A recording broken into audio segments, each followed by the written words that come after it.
Salut tout le monde. On connaît tous le swipe à droite, à gauche, mais après. Aujourd'hui, on va voir ce qui se passe quand on va beaucoup plus loin, dans l'univers des rencontres de niche. Et pour ça, on va se pencher sur un géant du monde libertin francophone, SexyLib. Comment ça fonctionne et qu'est-ce que ça promet vraiment? C'est ce qu'on va décortiquer ensemble. Voilà, c'est la question qui va nous guider. En explorant une communauté en ligne vraiment très particulière, on va essayer de comprendre ce qui fait la force, et peut-être aussi la faiblesse, de ces plateformes qui ne s'adressent pas à tout le monde. Ok, avant de plonger dedans, mettons-nous d'accord sur les termes. Le libertinage, tel qu'il est défini ici, c'est pas juste une pratique, c'est carrément une philosophie de vie. L'idée, c'est une exploration sensuelle où deux mots sont absolument centraux: consentement et respect. C'est dans cet esprit que la plateforme qu'on va voir a été conçue. Allez, voilà le plan de match. On va commencer par la scène en ligne, puis on verra la promesse de SexyLib, comment ça marche concrètement, les plus et les moins. On se demandera si c'est plus qu'un site de rencontre, et bien sûr, on finira avec le verdict. Bon, on attaque le premier point. On va donc parler de SexyLib, une plateforme qui est en quelque sorte l'anti-Tinder.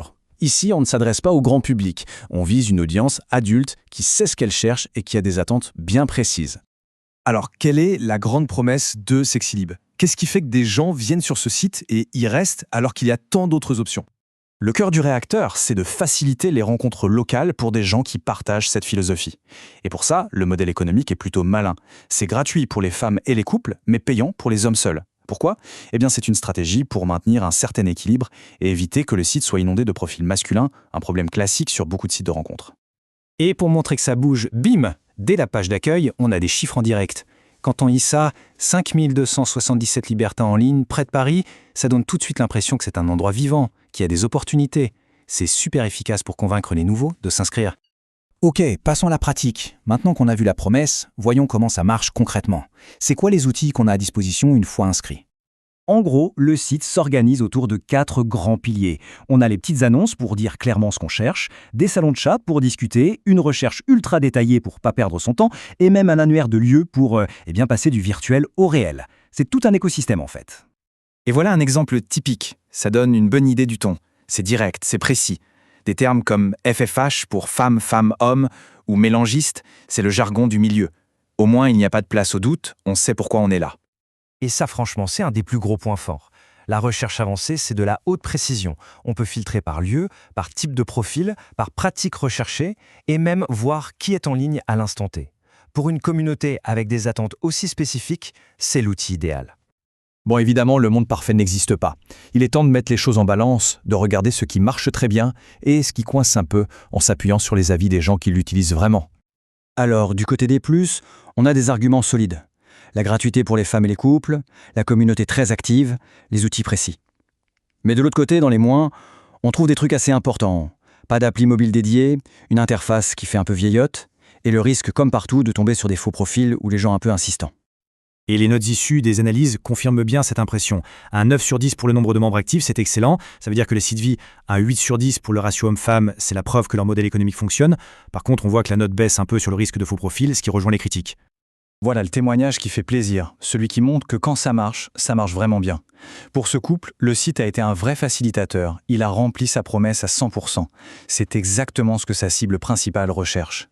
Mais attention, l'envers du décor existe aussi et ce témoignage le montre bien. Pour un homme seul, l'expérience peut être radicalement différente. On sent la difficulté, la concurrence, la frustration de devoir payer sans garantie de résultat.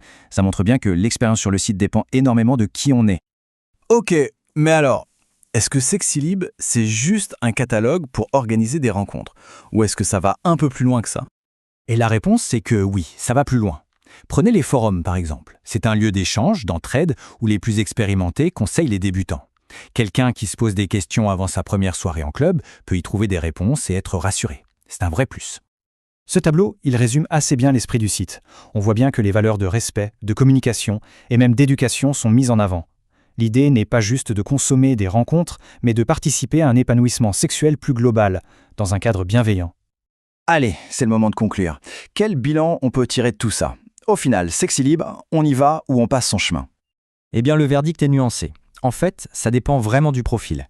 Pour les couples et les femmes seules, l'offre est tellement intéressante avec la gratuité que c'est quasi un incontournable. Pour les hommes seuls, c'est une autre paire de manches. Ça peut marcher, mais il faut être conscient qu'il y a beaucoup de concurrence et qu'il faudra être patient et payer.